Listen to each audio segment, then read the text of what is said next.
Budget Hero webinar. I'd like to welcome you all to the Coalition's continuing Budget Hero webinar series. We are maximizing impact while minimizing expenses. Today we have a great webinar with MCAG, a settlement recovery service. There's a really important May 31st deadline coming up, so please listen intently, ask questions as we go through the webinar. And with a brief introduction, I will now turn it over to Jonathan Gadd from MCAG. Thanks, Lion. I appreciate everybody's time today. I think what we're going to be sharing is going to be very impactful, not only to your organization, but just to everybody, because this is a big opportunity that's coming up right now. It's called the Visa MasterCard settlement. But before I get into that,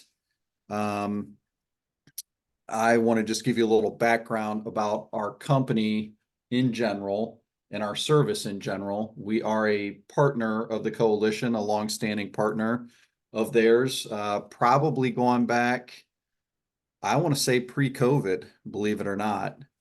So we're excited about this opportunity today to talk about our service, to talk about the Visa MasterCard class action settlement and what it means for you and your organization. If at any point in time anybody has any questions, do not hesitate to, raise your hand or ask us a question. Happy to stop and answer that. Also want to give a little bit of time at the end of this presentation to cover any questions that you may have regarding the service or the Visa MasterCard settlement. So just to start it off, what is MCAG? We are what is known in the industry as a third-party filer. So what we do is we monitor class action settlements in the US. We look for opportunities for businesses, and then we notify our business clients when there is a settlement opportunity that they are eligible for. We gather the necessary data and submit a claim into a fund, and I'll talk a little bit about that later, and collect that out for our clients.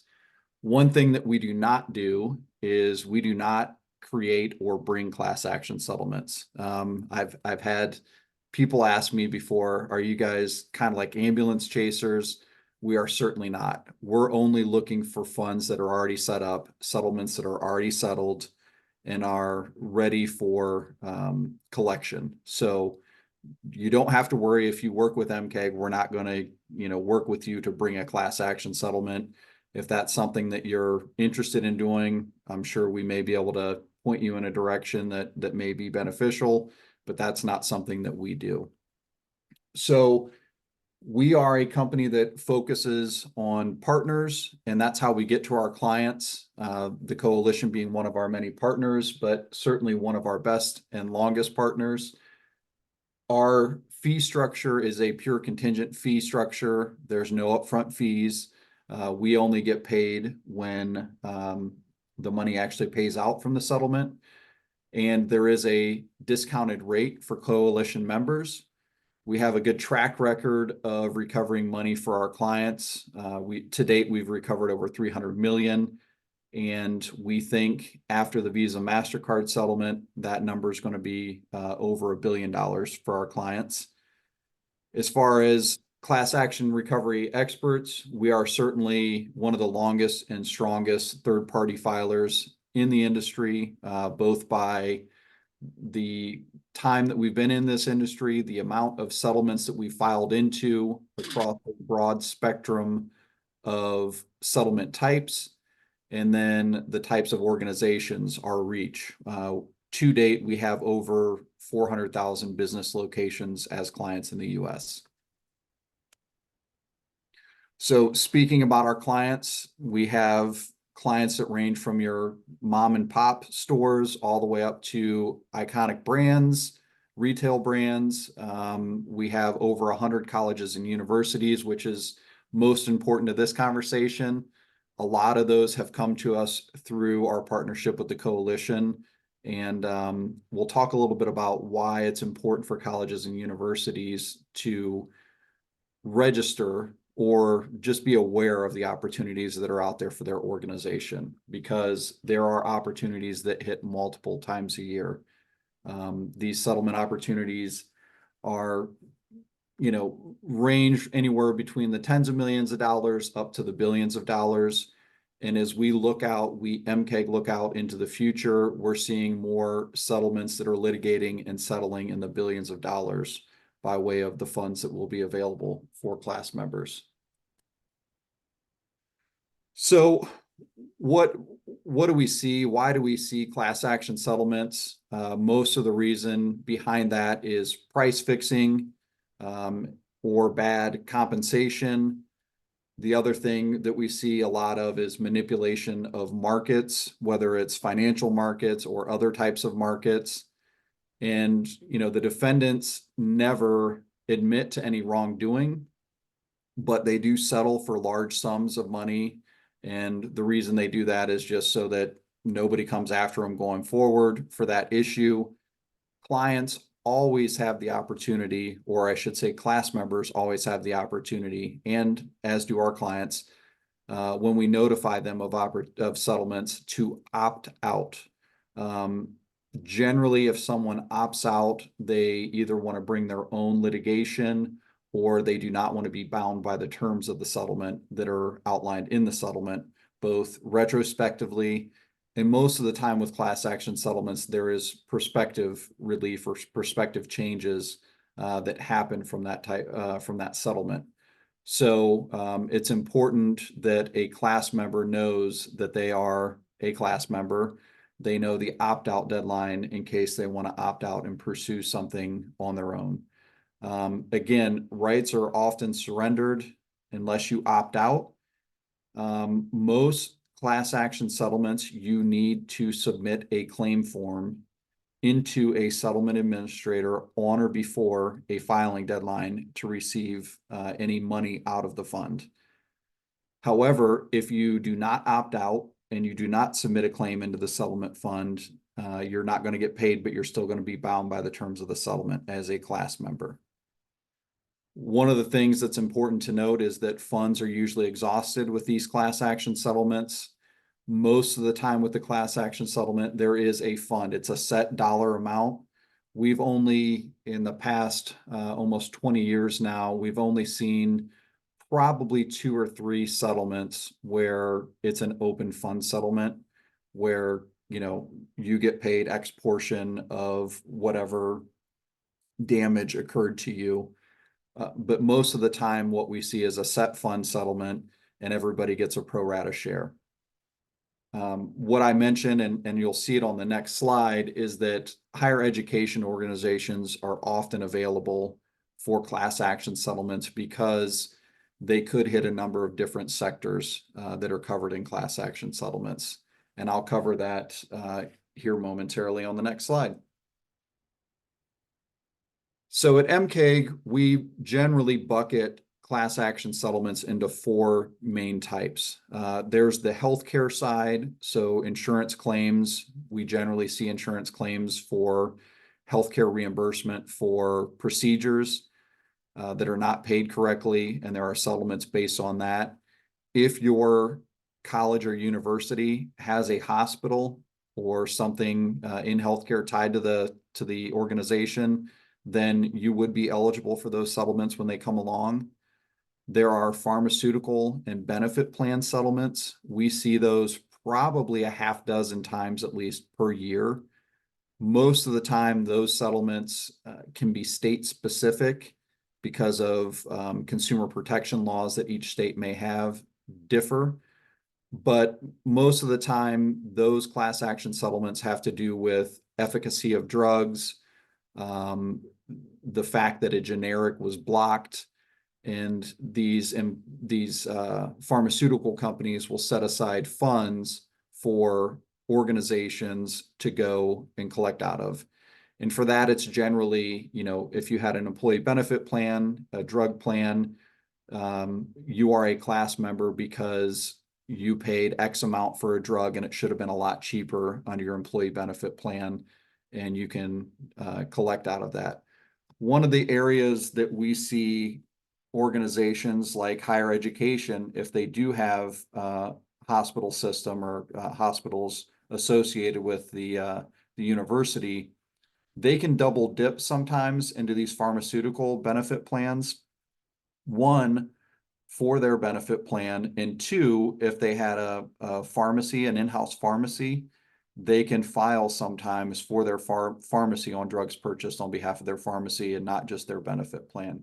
So that's important to note and important to understand when you read a class action settlement. The next one is financial settlements. So we categorize financial settlements mainly along the lines of markets being manipulated. So LIBOR-based settlements where you had a financial instrument that was LIBOR-based. The other thing that we lump into that category is Visa, MasterCard, or any other type of card settlements. We put those under the financial settlements. Those don't happen as often, but generally when these financial settlements do occur, they are very large. And sometimes there could be multiple actions or multiple defendants under one action. And one example of that is the LIBOR-based settlement. And with those, there were 16 defendant banks, and they all settled separately, but under the same allegations of LIBOR. The interesting thing to note with that settlement and why it's important to look into this when you get a class action settlement notice is that if you did any business with one of the LIBOR banks, so let's say Barclays, for example, you would be eligible to file into all other 15 settlements once they happened. So a lot of times people don't understand and they say, well, I didn't do any business with Barclays. I did everything with Bank of America. So I'm not going to file into the Barclays one. But with the way the settlement is written sometimes and the way things settle, you are eligible to file into multiple class action settlements under the same banner versus just one. The last type of settlement that we monitor for our clients are product type settlements. And as you could imagine, colleges and universities are oftentimes eligible for those settlements. Those happen, I would say, a little bit more frequently than the financial settlements. So probably, we see product settlements probably second most out of all of our class action settlement business that we file into. And this is something like office equipment, computers, monitors, carpet underlay, padding, flooring, whatever it may be. We see those quite often. And as a college and university, you are big winners. We generally see colleges and universities, hotels, and hospitals as big winners under these product type settlements. So it's certainly something that you would want to pay attention to. So as far as class action settlements, oftentimes 80% of the eligible class does not participate. The reason they don't, probably just as you could imagine when you get a notice in the mail, there's an unknown return. You don't know what the filing requirements are, or it's a little bit hazy. You're unaware of the settlement. You may not get the notice, or you may not get the notice in time. We see that quite often. And you don't necessarily want to put resources to it when you don't know the ROI, or you don't know who should handle it within an organization. I would tell you that, that is something that you should manage internally as far as knowing who handles this type of stuff. We, MCAG, generally see that it goes to someone in finance, and finance generally handles it, or someone in the law department handles it. Either's fine. It's just whatever works best for your organization, but you should have a process in place as to, what are we doing about these? How are we monitoring it, and how are we handling it? Whether you decide to use a company like MCAG or not, you should certainly, because of all the reasons I've already mentioned with the size and the frequency of the opportunities out there, you should have a process in place just to make sure that you're not missing these opportunities. So as far as being a class member, what can you do? We talked about opting out. That's something that generally you only do if you want to bring your own action or you don't want to be bound by the terms. We generally only see large organizations opt out.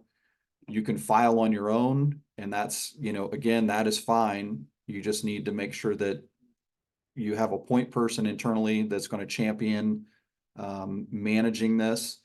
You know where to get data if data is required, or to how to validate that data if the defendant does supply data.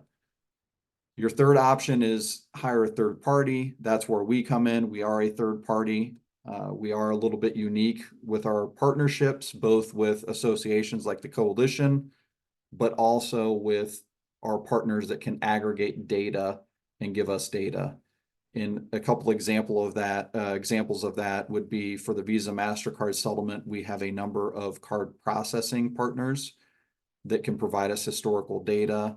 With the drug settlements, we have a number of PBM partners that can provide us with historical drug purchase information. And for healthcare settlements, we work with a number of healthcare IT companies that can provide historical claim and remit or billing information, historical billing information, so that we can appropriately file and maximize the return for our clients. So again, we are unique with our partnerships and our ability to aggregate and analyze data and submit it in to increase the submission for our clients, to hopefully increase the reimbursement out of the pro rata refund or check that the client ultimately gets from the settlement. Your last option is the most popular option. And like I said, 80% generally of class members choose that last option, and that is to do nothing. But that is certainly something that we wouldn't advise. We would certainly advise you guys to do something no matter what. So if you're curious about MCAG's process, it is basically a 7-step process where we're kind of like a LifeLock, where we monitor opportunities for our clients. We identify and assess those. We obviously don't want to bring any opportunities to you that wouldn't be worth your time. There are instances, like there was an iPhone settlement where somebody could get a max of $23 or actually $27 per iPhone that they purchased, but the client would have to provide purchase receipts for those iPhones. And, we would bring it to the client's attention, but we would certainly let them know this may not be worth your while here. So we alert the clients and we let them know what would be needed from them. If the client gives us the okay, we submit claims to the settlement administrator.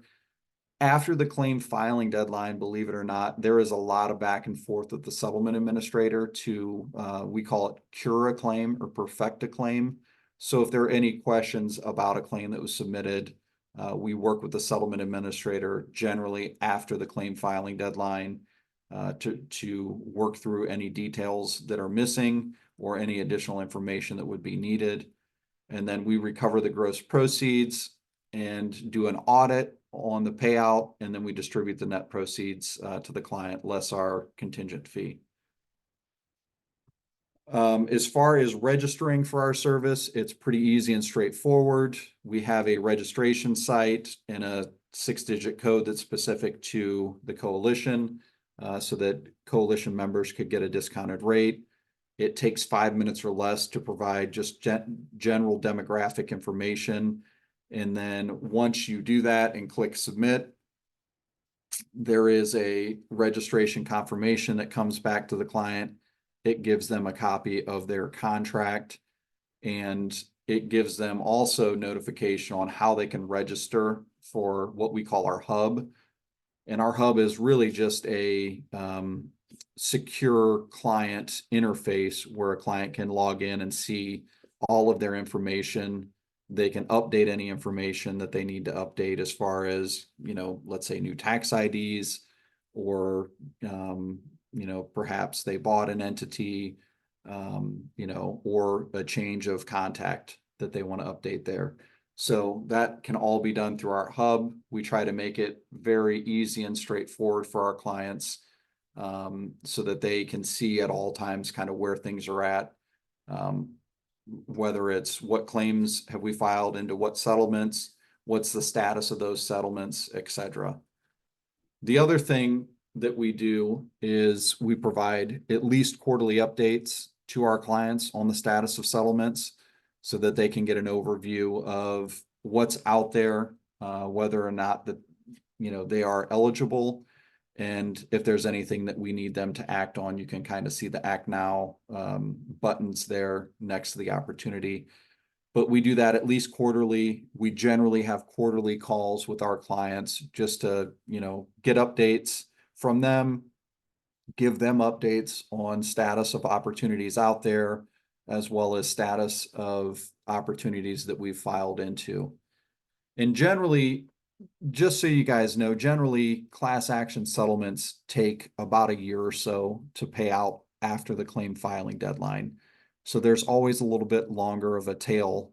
A lot of people want to know how much they're going to get, when they're going to get it. Those are two variables that are generally unknown and generally why people don't file into class action settlements. But you never know how much a settlement's going to pay out at until it gets ready to distribute, or it does distribute, because that time after the claim filing period until up to distribution, the administrator's working through everything that was submitted against the fund. They're calculating everything so that everybody gets their pro rata share. So again, if anybody tells you with a fixed settlement fund, they know exactly how much it's going to pay out and when it's going to pay out, that generally should be a red flag. Because again, you never know how much it's going to pay out or the amount it's going to pay out at. The next slide is something that I want to really dive down into right now, and that's the Visa MasterCard class action settlement. So that is a $5.54 billion fund. The settlement has been litigating since 2004. It got initial or final approval in 2019, but because of appeals, it was kind of hanging out there in the court system until basically December. In December, the claim form notices started going out to class members. And really what that does when a claim form starts going out is it opens up the claim filing period. So when claim forms start going out with a class action settlement, that's when you can start submitting claims or your claim on or before the filing deadline. With this one, the claim filing deadline is May 31st. So we're just a little over a month away. This is definitely a settlement that if you've not done anything yet, you definitely do not want to miss this settlement. If you think about all the, tuition or any fees that were paid, any transactions on your campuses or off your campuses for that matter, on any entity that you own, any transaction, Visa or MasterCard transaction from January 1st, 2004 through January 25th of 2019 is eligible for reimbursement. So this is something, again, you certainly don't want to miss. We've been monitoring this, sadly, since about 2011. We've been promoting it through the coalition, I think probably since 2018, 2019. And it's now finally here, and it's actually finally coming to conclusion. So again, because of the size of the fund, because the majority of class members, large class members, opted out by the opt-out deadline, which was 2019. And some of those companies include Walmart, a lot of the airlines, Google, PayPal, and a host of others. You definitely want to make sure that you don't miss this. It's certainly going to be something that, in a year or so, you're going to get these funds in, and I think you'll be pleasantly surprised at the amount that you'll get in return from this class action settlement. So I'm going to cover one other real quick slide, and then I really want to open it up to questions, especially, any questions that you may have about Visa, MasterCard. But some of the value drivers of working with MCAG, I know we talked about it throughout the presentation, but we kind of handle everything soup to nuts. The only thing that we need from our clients is basic demographic information on the contract that takes 5 minutes or less to sign up. It is a turnkey solution in the true sense where we're gathering data. We ensure claim form compliance when we're submitting. You don't need to track dates or deadlines once you sign up with us. You don't have to provide data. And again, in this instance for Visa, MasterCard, we've got card processing partners that we can go back to 2004, believe it or not, and get sales volume for Visa and MasterCard and interchange volume for Visa, MasterCard to try to maximize the return under this settlement. And, it's really simplifying the process for our clients. So settlements can be complicated. We make it really easy. And everything that we do is data driven, certainly with customers first. But we really pride ourselves in our ability to access data, aggregate data, and review and submit data, analyze and submit data into settlements to increase reimbursement for our clients. And generally, when we can submit supplemental data into a settlement, it more than covers our contingent fee. So there's a lot more benefit than just financial benefit, but we generally see that we do provide financial benefit as well versus a client trying to file on their own. So I know we're kind of running up on time. I have a few minutes over extra. If there are questions, we can certainly run over if that's okay with Lion and Anita.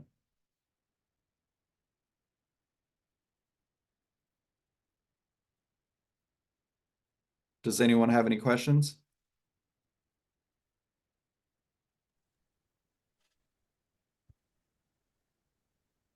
Jonathan, this is Anita.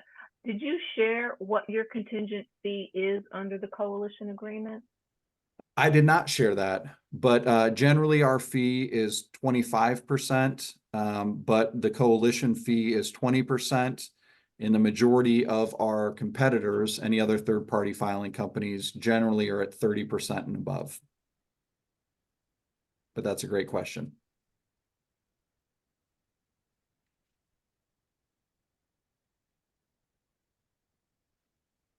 And I'll just add, as folks are thinking about their questions, some of the interesting settlements that I've seen some of the coalition members benefit from.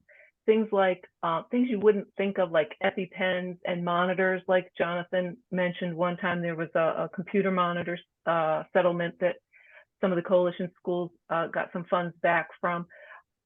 We've gotten funds back from a Restasis, which I think is eye drops.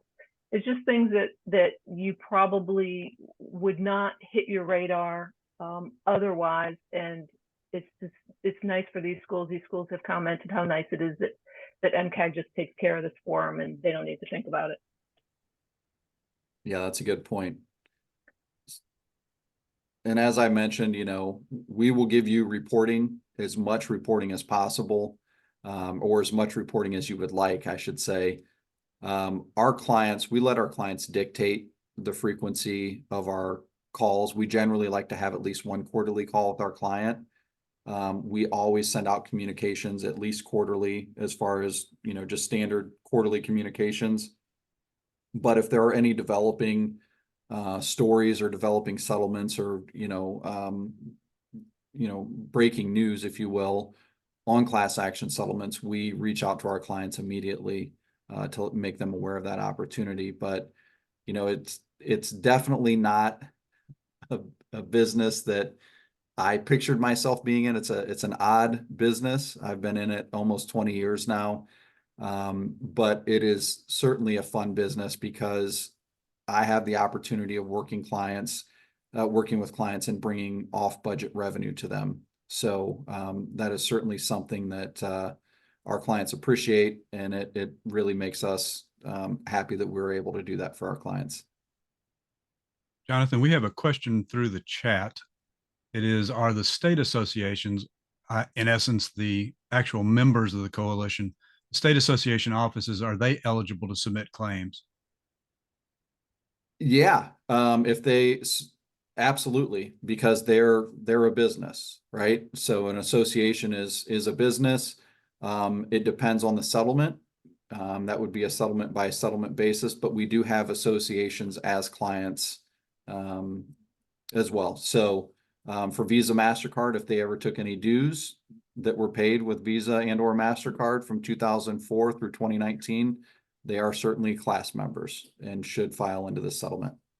Great. And another question is for the attendees that want to sign up today, what website do they use?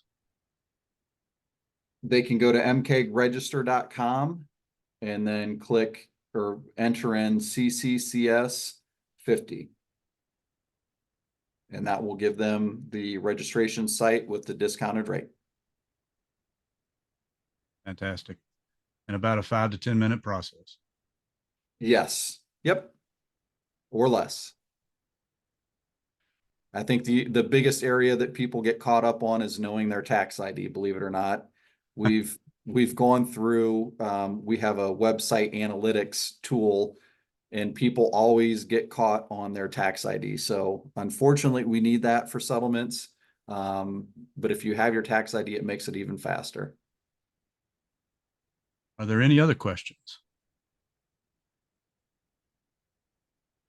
Seeing none, I will say thank you to Jonathan for the presentation today.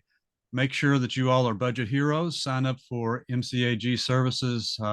Don't get caught out of this settlement, this interchange fee settlement. It's a really big deal. So be a budget hero, and thank you for attending. Thanks, everyone.